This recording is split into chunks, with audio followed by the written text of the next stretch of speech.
Welcome to Innovation and Leadership. I'm Jess Larsen.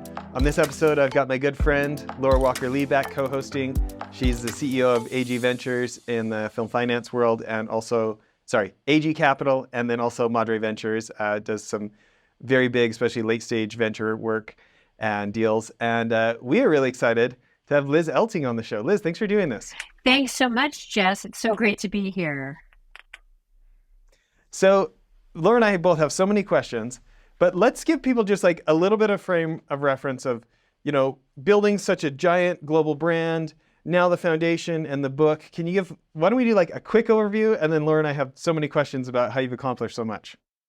Sure. Thank you. Okay. I will make this really quick. So basically, a little over 30 years ago, in 1992, started a company that was a translation company, and the goal was to make it the world's largest. Basically, started in an NYU business school dorm room and grew it into the premier company in the industry. And after 25 years, I was fortunate to accomplish that goal. And it was the world's largest language solutions company with offices in over 100 cities around the world. And I sold it in 2018. And then since then, I have founded a foundation. It's called the Liz Elting Foundation. And we focus on helping support women and marginalized populations. And we do that in all kinds of ways. And I find it so rewarding, gratifying, love that. And then about a year and a half ago, started writing a book, and the book is coming out. It will be out September 26th, and it's called Dream Big and Win, Translating Passion into Purpose and Creating a Billion-Dollar Business. And in it, I share what I did right and the many things I did wrong in building my company. And that's basically what I've been doing. Well, there's a lot in there. So there's so many entrepreneurs that would love to build a billion-dollar business and don't. Maybe one of the places I'll start with is, what's a principle that you feel like helped you get to that level where so many others aren't able to scale that large? Right.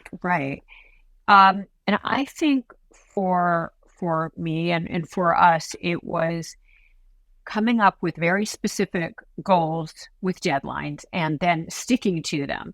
And I know that doesn't sound overly exciting or overly sexy, but that was really the key for us. There was a goal there. The dream, I figured if I'm going to do this, I want to dream big and win. And the thought was, okay, if I'm going to create a translation company, I want it to be the world's largest. But in order to do that, I knew we needed to really have goals and be tough on ourselves and stick to those goals and not let up, even when the going got tough. So, that was really the key. Things like in the early days, I and my partner and then our employees, we were all making sure we sent out 300 letters a day and made 300 phone calls a day and every day. And, certainly in the very early days before having employees, I was doing it 7 days a week, 14 hours a day until we could afford employees. But the point is really, really focusing on the goals with deadlines. And then it was all about sales the entire time and really until the end. So those were, a couple of the things that I think really made it so we were different. I think a lot of people say, I want to create a big company or a world-changing app, right? But then it's really putting in the effort and not quitting. And, in the early days, it's just a lot of hard work. And even over a sustained period of time, it's a lot of hard work. And maybe you have your company and then you have your family, but you don't have a lot of time for hobbies. Your hobbies are your work and your family. So that, I think, was really critical to our success. Yeah. I know you've done a lot of work, especially helping women and other underrepresented folks in entrepreneurship. And both my 19-year-old daughter and 16-year-old daughter want to be entrepreneurs. So I really appreciate people like you out there making it easier. But I guess the question is, there's so many folks that they can operate a business where they're there, where they know the names of all the employees, right? But then this idea of like creating systems that don't break when you start getting into employees in countries all around the world and stuff like this. When you think about this principle of duplication, having the individual Lego blocks be able to function without Liz there to check on them, what's a thought that you have of how business owners can master that skill of systems development? You're right. And I think that is so hard for so many of us. Because yes, when you're there doing everything and overseeing everything and really working in the business rather than on the business, it can be easier. You're dealing with every client. And when a mistake is made, you can get in there and be there for that client. And certainly that's hard as you scale. So I think it's a lot of different things. It's basically bringing in people, the people you hire who are very entrepreneurial or really are entrepreneurs within your company, and setting it up so that they rise as the company rises. I mean, their incentives are very aligned with the company. Like, for example, when we open an office, and just as far as the goals with deadlines, if I could bring that back in for a moment, in order to scale the company, I said, okay, we need to open offices and we need to do it quickly. So came up with a plan where each quarter we would open another office, Q1, San Francisco, Q2, Atlanta, Q3, Washington, D.C., Q4, Chicago. And we had to do it. And there was no letting ourselves up for air. But then as far as opening those offices, it didn't mean bringing in 50 or 100 people because we weren't in a position to do that. We didn't have the money. So instead, bringing in one person in an executive suite and basically saying to them, if you sell a certain amount for 3 consecutive months, you can bring in a second person. And if the two of you sell a certain amount for the next 3 months, you can bring in a third person, and so on. And basically paying them so that they were making more money than they would at another company, any other company in our industry, and even potentially any other sales job. And doing that by making it so they made the same percentage on the first client as they did on the first project with a given client as they did when that client came back a year later, and 5 years later, and 10 years later. So I guess I threw a lot into that piece of it, the sales piece, but really setting it up so people were very incentivized to sell.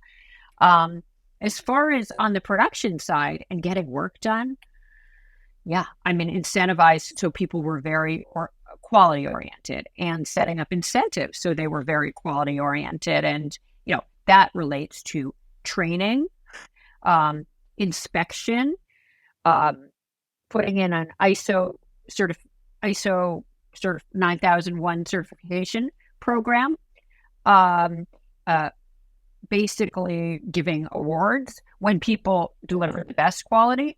There were all and then paying them based on repeat revenue and profit. So there were all kinds of ways to really incentivize people to offer the same quality and service, and as I would or my partner would. It's such an interesting question because I think as an entrepreneur, so often I've expected staff to be like me, and I want to do like a lot of incentive-based pay. And you're like, and then realizing like, oh, if they wanted to be a full entrepreneur, they wouldn't be working for me. They wouldn't be looking for the safety of a job. And then there's this like the world of salespeople in between, which are like almost like mini entrepreneurs within the business and opportunity. So like I'm a big fan of incentive-based pay. Yes. But I guess the guidance I would look for from you is balancing like appropriate incentive-based pay and not like having a treadmill that gets away from you where they're just always expecting more and more, and making sure that it's performance-based, not entitlement, and navigating this like employee, entrepreneur, salesperson world for the right person, and just any guidance you'd have there. So you're saying so they don't just feel entitled to make more and more and more. How do you prevent that from happening? Is that what you're saying? I guess my question is thinking through like, probably not every role in a company needs to be performance-based compensation. Right. And yet there's obvious advantages when people get to share in the upside, that alignment, right? Yeah. If you want quality, pay for it. If you want retention, pay for it. And just like, how much is too much? How much is not enough? And kind of how do you find the Goldilocks in between? Yeah. And I don't think anyone would ever feel like they were paid too much, because the people who made a lot of money, I mean, they worked. I mean, first of all, yes, we never feel that way. None of us does. But the other thing is they worked very hard for money. But I mean, not everybody is motivated by money. And so I don't think it's all about that or only about that. I think people need and it certainly depends on the person. Some people are very motivated by money and they just want more and more and more. But at our company, they had to work to make that money. But others get incentivized in other ways. You know, there's sort of a threshold level of money they need to make where they can pay their bills and feel good about themselves. And then they're looking for other things like public recognition, like a better title, like better perks, like, you know, all kind, or like a company with a purpose. And I think so many people need that. But I mean, I think there are all kinds of ways to motivate people, not just money, but I do think it's important to make it so that if the company is doing well or someone's bringing in revenue and profit to the company, they do well. And if they're not paid that way, they can often lose motivation to make that happen. Yeah. Laura, what kind of questions is this bringing up for you? Well, one of the things I want to tack on to this specific discussion is, Liz, in researching you, I heard you say once that work-life balance is important, but your reasoning was something I hadn't heard before, which is that people within your organization, when you have a sales-driven business and you have thousands of people working for you, they are human assets. And that if they see you burned out and unhappy, that they're not incentivized to stay because it's like they're seeing their future.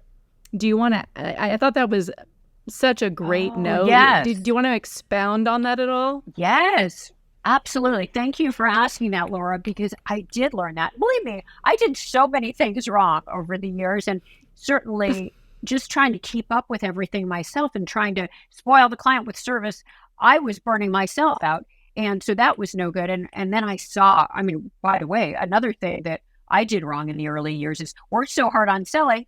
Then we would bring in people and they would get burnt out. They were pulling all-nighters. We'd pay them more money, give them raises, give them bonuses, and they still quit. So yes. But related to your question, I did learn that. I learned, first of all, I couldn't handle it anymore. After, you know, we did this, and I did this for over 25 years, you know, worked at my company. So I found I needed to shut down at the end of the day. I was all about getting to work at 8:30 in the morning, giving it everything I had, being intense during the day. And then I got to a point where, assuming I didn't have a business trip or an event, I would leave at 6 on the dot and get home to my family and completely get off, you know, phone, get off, you know, email, get off texting, get off everything, and stay off it until a certain period of time, you know, a certain time, you know, 10, 10:30, 11 at night. And, you know, in some cases, maybe you don't have to get back on. But when my kids went to bed, I get back on for a little bit. But I thought that was so important, because if the people who reported to me saw me on 24/7, they would think, oh, wow, that's what you have to do at this company to be successful. Or she's not going to be happy if I'm not on email with her, email with her. So that this is not sustainable. So I had to do it for myself. And then I had to do it to motivate the employees. And then, you know, I had to motivate the people who reported to me and the people who reported to them, and so on and so on. And I think people really appreciated that and they needed it. But, you know, again, that was after my making a lot of mistakes early on. But absolutely. Yeah. Yeah. I have a team that works for me, and I think that generationally, Gen Z is just so focused on the quality of their life, and retention of them I find to be harder than older generations. And it just becomes a factor that you have to factor into your business. And, you know, you should take care of yourself too. But I want to zoom out a little bit and be super clear with listeners and viewers about like who you are and what you've accomplished. I spend a lot of time with mid to late stage founders, sometimes early stage, and so many of them are focused on raising capital. That's not what you did, and that wasn't your path. I mean, if I can just brag about you a little bit, I mean, the statistics I have are, 25 to 26 years as a CEO of a company that had over $500 million in revenue, 5,000 employees, 11,000 clients, without ever taking outside funding. Is all of that correct? Yes. Well, thank you. Thank you for saying all that. Yes. So basically, to get into a little more detail on it, the way we started the company is we didn't write this lengthy business plan.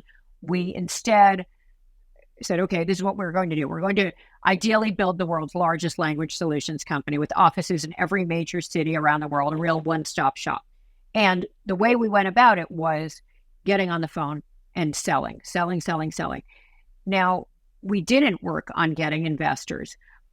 I will say that was in 1992 that we started. In 1999, we started a separate division called translations.com. The first company was called TransPerfect. The second division was called translations.com. And I and my partner were dealing with the situation. We did get outside investors for translations.com, just angel investors. And the reason we did it was, while TransPerfect was moving along nicely, we thought, okay, we're really in the beginning of this .com boom. And if we could scale that part of the business up more quickly, we could potentially go public. And that would be a very interesting thing. We also thought maybe we could attract tech employees that are to a .com, because that was where everyone wanted to be in the 90s. But so we got a small number of investors, quite a small amount of money as well. I mean, less than 10% of the value of translations.com. And we tried to do it. And then the .com bubble burst, and we ended up, after 5 years, so in 2004, buying those investors out and merging the two companies together. But the truth is, in scaling the company from zero to when I left, it was over 600 million in revenue. We really only temporarily had a few million in investments, which we bought out quite quickly.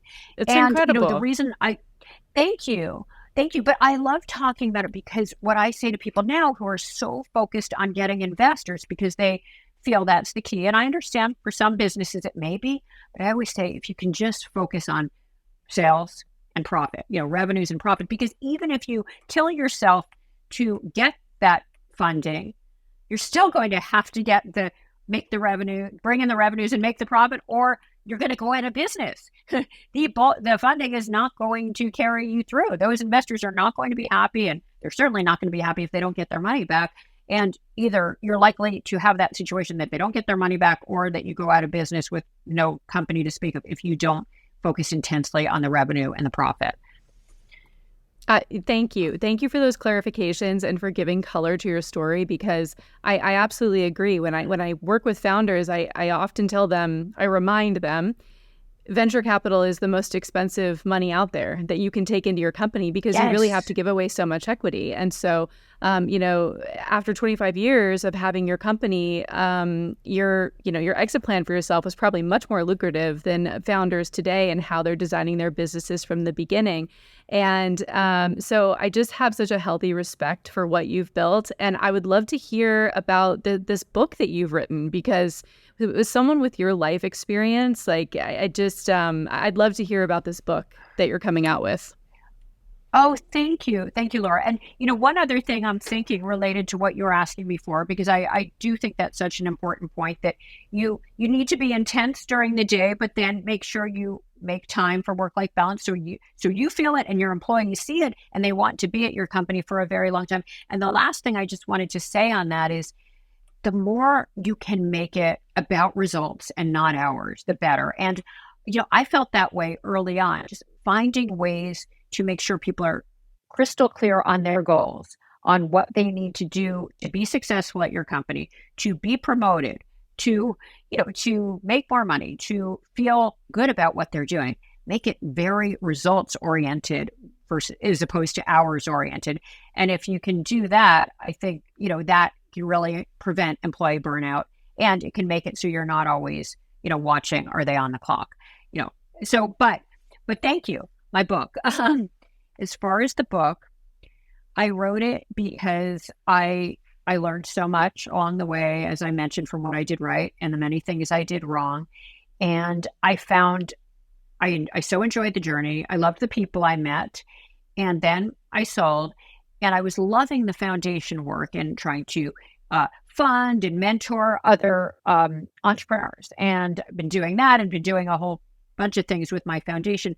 But I also still love talking about entrepreneurship and sharing the lessons to encourage other people to be entrepreneurs, because I do feel that entrepreneurship is such a great equalizer, and I love it, and I'm such a fan. So I wrote it because I couldn't find a book like it when I was in my 20s and starting my company, where it was, the story of an entrepreneur and, some personal stories, anecdotes, where I get a little vulnerable. I try to be a little entertaining. I mean, where it's, there's a lot of that along with the lessons I learned. And I really wanted to share, what I learned. And so I'm really excited about it coming out. And I've really enjoyed, talking about it like I get to do today. So thank you. Thank you for asking. Oh, yeah, absolutely. My last question before I pass it back to Jess. Can you talk more about your foundation and the work you do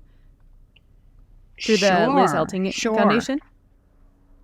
Sure. So started it 5 years ago because when I was busy being an entrepreneur, I think, as I said before, I had trouble having hobbies. And I had trouble doing philanthropy even. I mean, it was basically work and my family. And, that was what I had time to do. But I saw a lot of issues.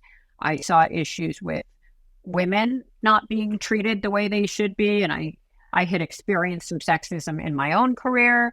And then I saw women in at my company and other industries, all kinds of places where there were issues. And then I also saw the same with respect to people who come from marginalized communities who, don't have the right backgrounds that emphasize education and hard work.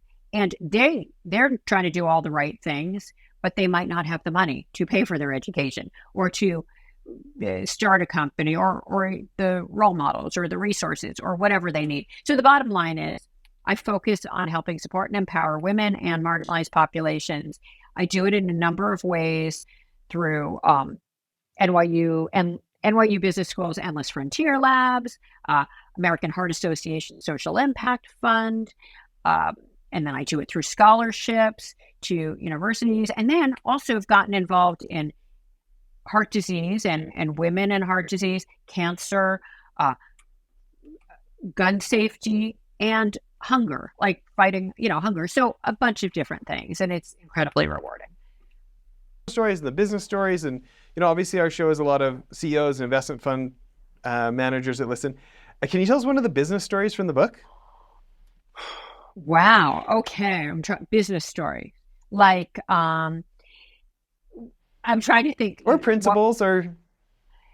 Gosh, there's so many. Yes. And I'm trying to think, though, that relates to an anecdote. I mean, I guess as far as that, one thing I learned was, and, afterwards they all seem like, well, of course, why wouldn't I be doing this?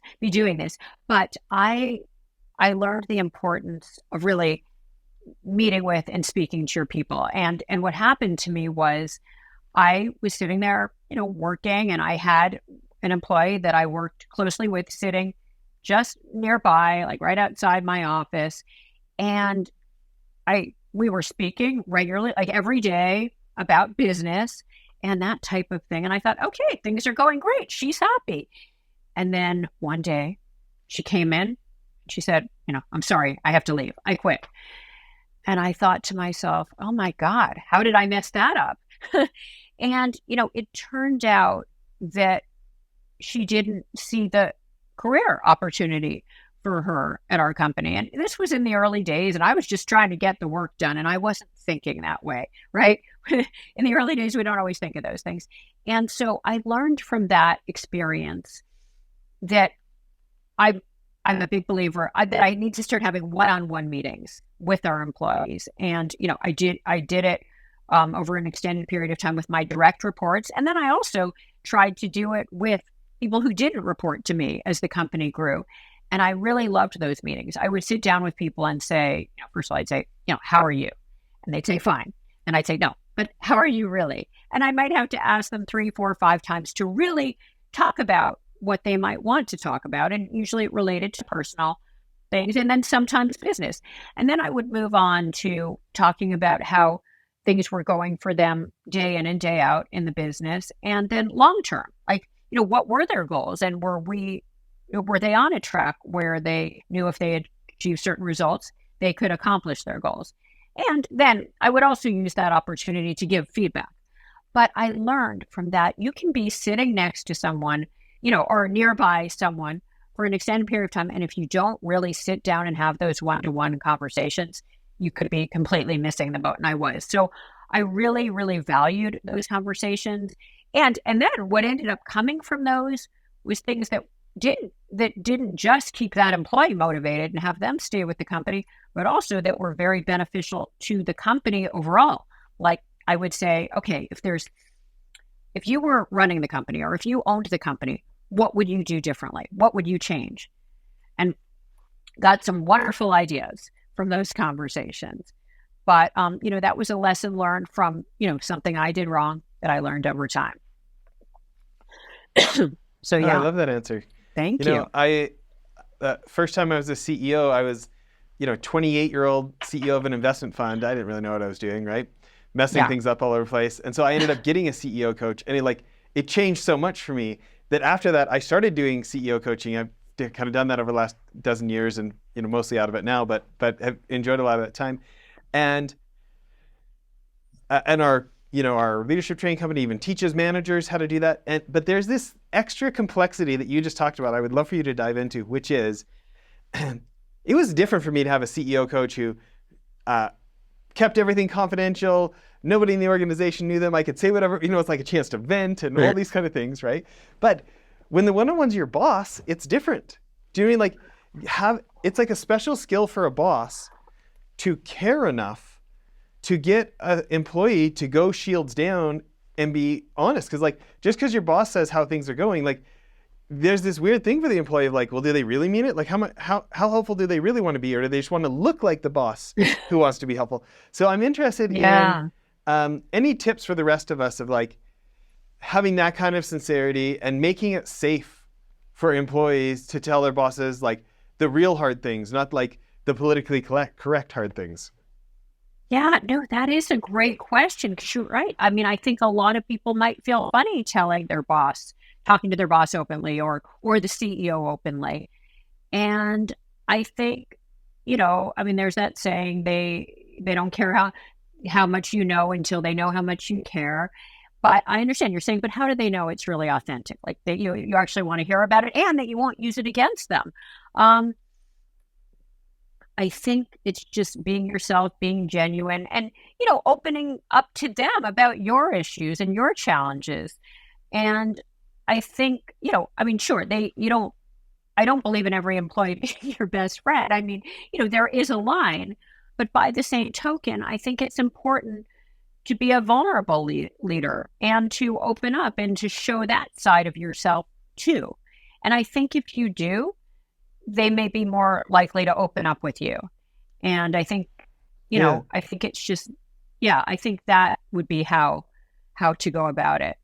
But because I think, for all of us, it's as a CEO, it can be quite lonely if you're not lonely at the top, right? If you're not close to your employees, and it's very rewarding for us to have connection with our people too. And again, if they see that you are connecting, that you're a real person, then they're more likely to open up with you.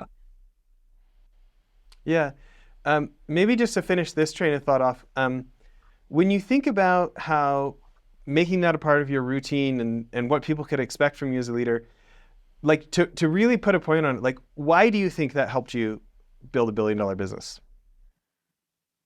Well, I think so many of our ideas as our company came certainly from our employees. And then the second piece of it was from our clients. And I think the way we got those ideas was largely through these conversations.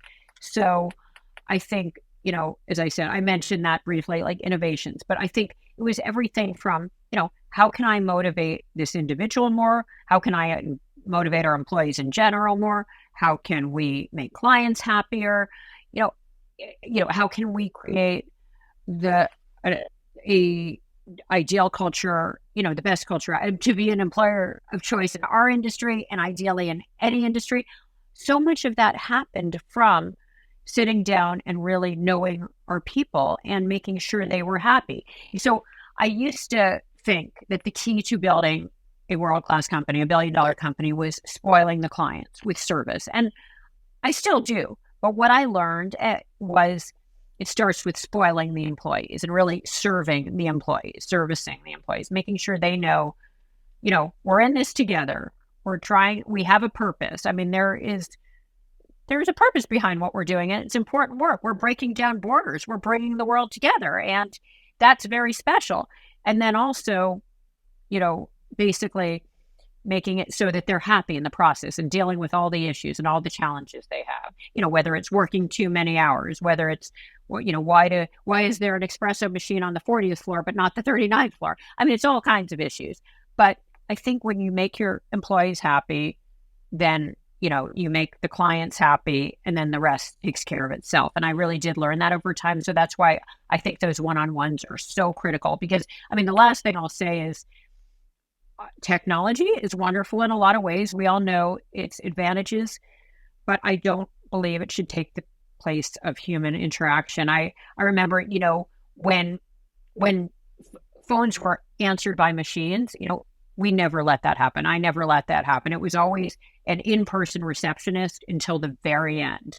So I think things like that in-person touch, I think that was part of why I was a believer in our having over 100 offices around the world. So we had that local presence for our clients. I think the in-person touch, whether it's, managers with their leaders with their employees, or, our employees with our clients, or all of us with our clients, I think that is the absolute key, the in-person touch. And I think that's a real differentiator in any business, and certainly today with technology.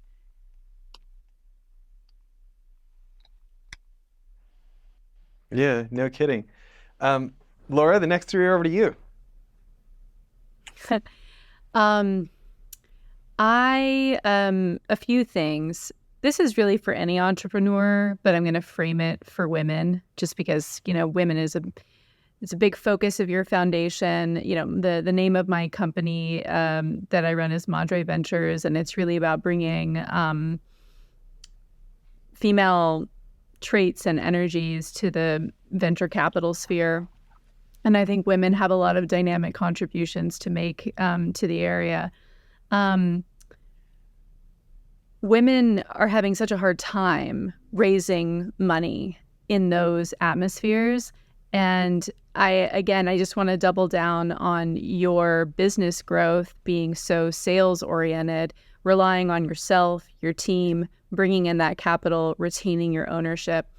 If there's a woman or an entrepreneur who decides, I'd love to shift my business more over to sales, where do they start? What advice do you have that's like very sales specific?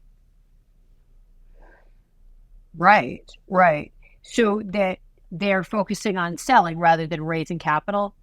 Is that what you're saying? Yeah, how do you source a team? How do you assemble a team? If you can't afford a team and you need to rely on yourself, what would be the initial steps that someone would take to build out that part of their business and just make it a revenue generating business rather than focusing so much on building decks to raise capital?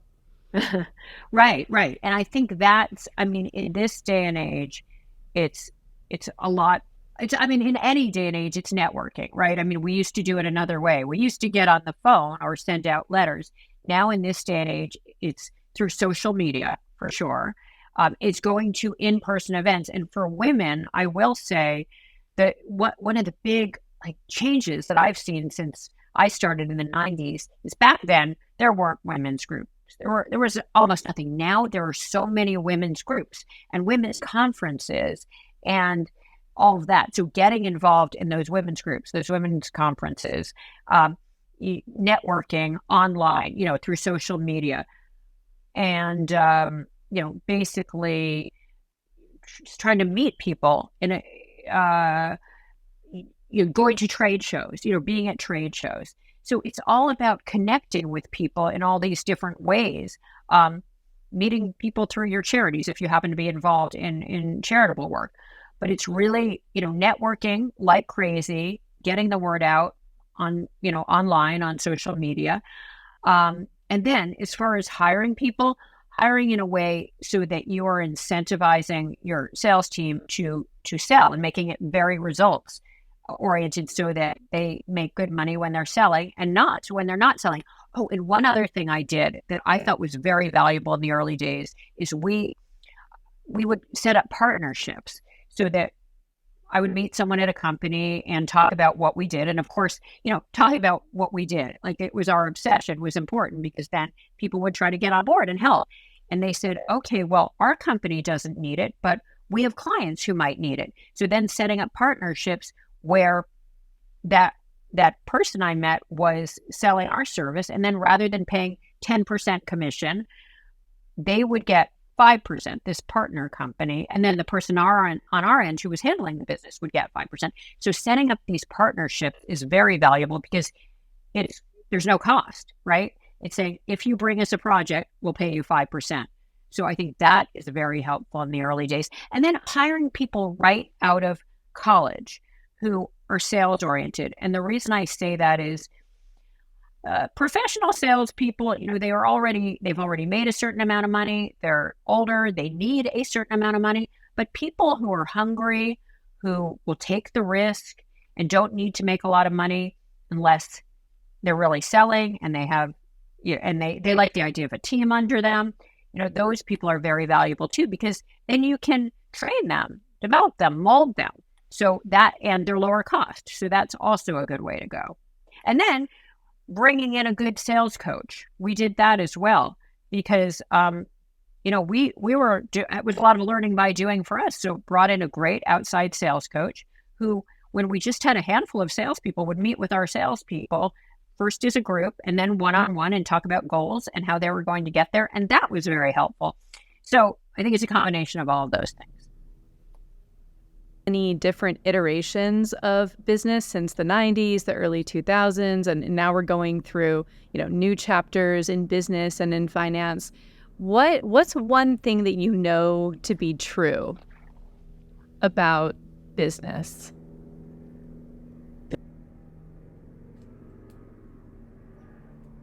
Same things, prevail. As I mentioned, basically the human touch or service, spoiling the client with service and then creating the best culture out there are important. And I think one thing we know about business, the big consistent, is it will change. It will keep changing, right? So things like what I just said, spoiling the clients, spoiling the employees with the best culture, the same core values, whether it's urgency, quality, results, integrity, those are some of my favorites. But, and a culture of owning it, that's a big one.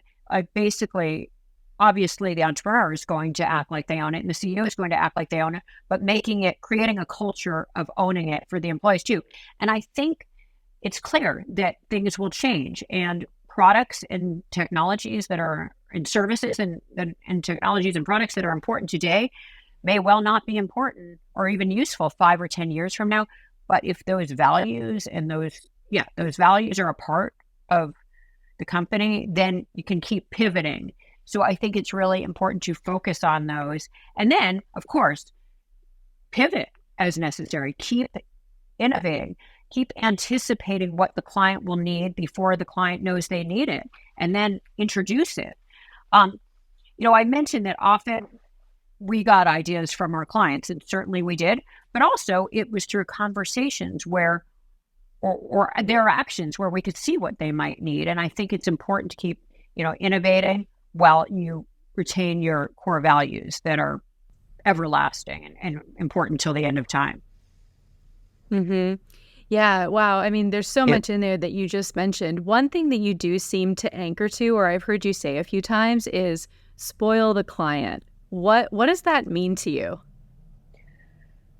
Wow. Yeah. I mean, basically, I think it's, first of all, when you first try to bring in a client, don't show up and throw up, by talking all about your company and all the things you do and how great the company is. Instead, ask questions and find out what their needs are and then try to meet them. I think certainly that's important just on the whole. If you're going to meet with a client about a specific project they have that relates to what your business does, and they want you to understand them, and then they want to figure out what you can do for them.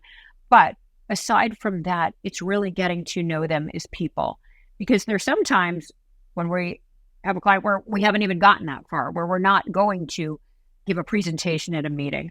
We're just trying to make people want to work with us. And then it's really getting to know them as people and understanding what's important to them.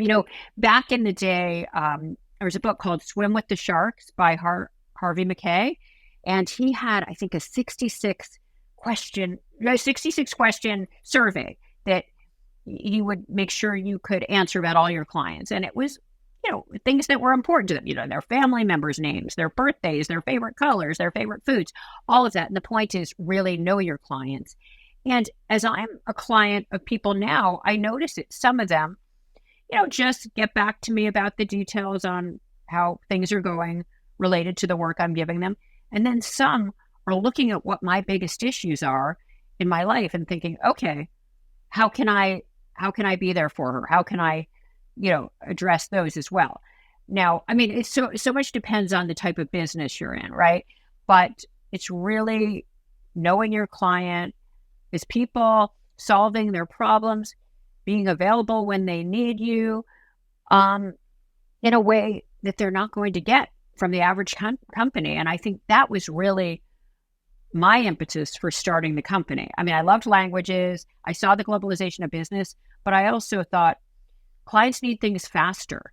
They need services that are not being offered related to language, and they need a local presence. And I think all of those things are very important too. So it's a whole, slew of things, but it's really making it so, wow, there's no one I'd rather be working with for my language over whatever the needs are of the, in that bit, whatever those business needs are.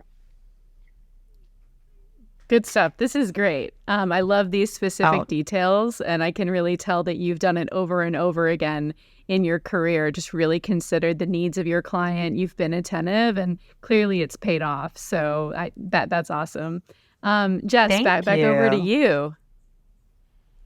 Yeah, this has been such a fun interview for me as well, because I think about Warren Buffett gave a great talk at Goldman Sachs 10,000 Businesses organization. And he talked about the guy who started Enterprise Rent-A-Car. And he said that they just took the basics so serious, and they made it a career for their employees. And Enterprise became this billion-dollar success, and in a an already saturated market that they shouldn't have been able to do. But it was by doing the fundamentals so well. And I think about on the show, whether it's a pro athlete or a Delta Force Commando, people ask them all the time, what's the special secret trick that nobody knows about that made you so great? And over and over, it's we did the fundamentals better than anybody else. We didn't skip the boring parts that everybody else wants to skip. We I don't know. They just right. They really took the basic boring fundamentals so much more serious than anyone else. And I just feel you have that level of mastery, over and over. What you're talking about is somebody might you're almost apologizing for how what you're saying sounds simple, but as you're saying it, I'm yeah, but most people don't have mastery at that. They know they should do it, they know they should drink 8 glasses of water and go to the gym for an hour, but knowing isn't enough, right? So yes, anyways, that's some of my thoughts too. No, you're right. And I feel that's a lot of what I talk about in my book. I mean, back to basics, but really adhering to them and, not letting yourself up for error, whether it's the goals with deadlines, making sure you adhere to them, making sure your people do, your team does, end of day reports. And speaking of Warren Buffett, he has this great quote that I have in my book, which is something like, of course, it's not on the tip of my tongue, but the concept is the difference between people who are successful and the rest of us is simply discipline. It's all about discipline, right? It's requiring yourself to do these, fundamental things that, and not, giving yourself a break. Because you're right. People say, what is the silver bullet?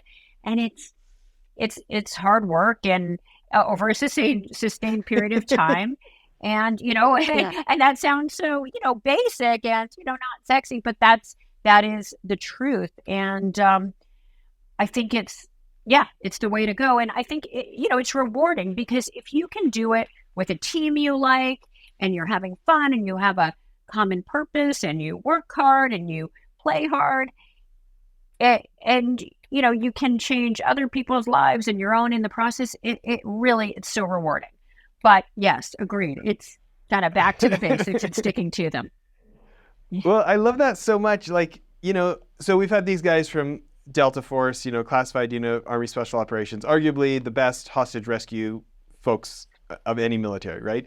And like we get to hear stories about like going into Iraq and saving a journalist. She was being held by ISIS, like these wild stories, right? And there's like this saying, we don't have any silver bullets, so we're going to have to use lead ones. Like there's not the one thing. There's just fundamentals, right? And I want to talk about the book. So for starters, why don't you tell people, so should they be going to Amazon? Should they come to your website? Where on social media should people be following you? Let's start there. Oh, thank you. Well, the book can be bought on Amazon. So Liz Elting, Dream Big and Win, Translating Passion into Purpose and Creating a $1 billion Business. It's on Amazon. So it can be bought there as well as other online retailers. If people have a preferred retailer like Barnes & Noble or Books A Million. And then also my website, lizelting.com. And my foundation's website is elizabetheltingfoundation.org. And then I'm on social media as well. Yeah. Well, I another thing I have to say is I feel like I got my first sales job at 15 years old. And for 28 years, I've still been a sales guy. Even as a CEO of my own investment funds, I feel like I'm just top sales guy. So I love your intensity around sales. And like, I love that you had the byline for your book on the tip of your tongue. Like, this is a salesperson who's prepared, salesperson at heart. I love it. Thank you. I'm not surprised you show up on like the Forbes, richest women in the country lists and things like this with that type of discipline. I got to tell you, I love the name of your book. Like I'm an audiobook nerd. I listen to 2 to 4 books a week. I've listened to maybe, I don't know, if you take the Jason Bourne genre and the business books, 400 Jason Bourne genre books, maybe 1,000 on the business side. Wow. Like I'm like a book addict, right? And so I get to see a lot of books and I love your book title. Can you talk about why you picked it? Oh, thank you. So the Dream Big and Win part of it? Is that the part you mean? Mm-hmm. Yes. Thank you. Telling entrepreneurs be realistic. No, I so appreciate your saying that because, as you know, picking the name of a book is never easy. The title is hard. And, it came to me because I think you're right. Be realistic. People were talking about things like build your dream and, but I wanted it to be more exciting. And back in the day when I started my company, I didn't mention this, but there were at the time 10,000 other translation companies out there. So we weren't the only one. I mean, they were largely mom and pops, clearly. But I thought, I don't want to just start another translation company. Not that it's not important work, but if I'm going to do it, I'm competitive. I want to build the biggest and the best. And if I'm going to, quit this job in finance that I had tried out very briefly and not use the MBA I had just gotten, I may as well, reach for the stars, dream big. So, dreaming big was a part of it. And then, I feel like anybody who dreams big, they are going to win in some way, right? Even if they don't make it to their ultimate goal, they're going to get, pretty close, because the bigger you dream, the more you're going to accomplish. And then when you win, most of us, I know, are very competitive, and it's fun to win. And, I think the name Dream Big and Win can apply to, building $1 billion business. I think it can also apply to a lot of other things, like having a wonderful family with, a certain number of kids, or making a difference with your foundation work, or whatever it is. But I think it's all about going all in and, shooting for the stars, and, being competitive and having fun with it like a game. And so that was why, I called it that, to inspire people to do that, because obviously I did feel, not obviously, but I felt and I feel that if I can do it, any of us can, because I do so many things wrong, and I've done so many things wrong. And that's just, part of how I am. And again, if I can do it, if people have the commitment and the desire and the discipline and the dream, they can do it too. So that's really why I called it that. For me, the title works so much because of who you are. Like, if this was some high school guidance counselor who didn't follow their dreams, it could be cliche. It could get passed, you know what I mean? Like, but I think because of who you are, like, I think about my daughters who want to be entrepreneurs, right? And I think, so my daughter skipped grade 12, went to college last year. And this idea of like starting a business in her hotel, in her dorm room, right? Like no previous business experience. Laura, you're in the venture world. Imagine a pitch like this. Young woman and her partner, they've started a business in their dorm room in a market that has 10,000 competitors, no previous business experience, no funds raised. Please, tell me the kind of response they're going to get in the investor world. Do you know what I mean? And like, I was listening to Viktor Frankl this year. You guys know the Man's Search for Meaning book, the guy who survived the Holocaust. I love that book. I love Viktor Frankl. Yes. So good, right? So there's this film of him, I want to say from the 60s, 50s, 60s, this video of him that I watched on YouTube this week for the first time. And he's talking about like how optimists are the most realists. And he says like, if you're flying an airplane and there's a crosswind, that you basically like, you want to go straight to your destination, but you won't end up there because of the crosswind. So you need to fly into the wind, basically above your destination, and the wind will push you back to the destination. It's called crabbing, the way that the airplane flies like intentionally off course to end up where it's trying to go. And he's like, if you want to get here, you need to aim higher, because you're a human and life is going to happen, and stuff is going to show up as a crosswind for you. And so he's like, if you realistically want to get here, you need to set your goal above there to get there. It's like, you think about those cliches like, shoot for the moon and at least your feet should clear the treetops, kind of a thing, right? So that's why I think, like, because of who you are, that title works so well. And I hope it's a big hook and the book's a mega bestseller because of it. Oh, thank you. Thank you. I so appreciate that. I really, really do. And yeah, thank you so much, Jeff. Yeah. Laura, any final things before we wrap up here? What's maybe one last question or comment or anything? Talking to you, Liz, makes me think of there's an S curve that is a visual of success. I'm going to break the podcast rule and try to describe what the visual looks like. But it is uninformed optimism is where you start. And then the curve goes up, and then it's informed optimism because things are going well, with your business and you've got some information. But then it goes down, the S goes down, and at your lowest point, it's informed pessimism. And that's usually when people quit and they just drop off the S curve. They don't stick with it and the fundamentals, and eventually the curve goes back up and you reach success. And I think that your fundamentals paired with your advice where you're encouraging people to dream big, I agree with Jess. It's coming from such a great place because you have gone through all of the curves and you have come out the other side, and you're still giving people permission to dream big and win. And I couldn't think of a more credible source. So well done, you.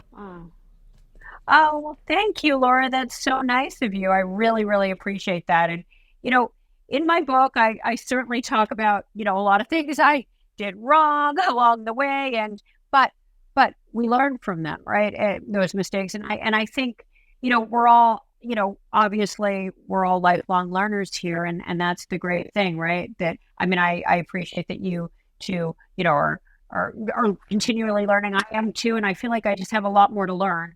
So yeah, so this is wonderful. I really appreciate, your support here. It's fantastic. Well, this has been so fun. Thank you for making the time to be with us today. Thank you so much, Jess. And thank you so much, Laura. It's been wonderful speaking to both of you. So appreciate it. Oh, you bet. It was a great discussion. Okay, bye everyone. Okay, we're done recording. Liz, that was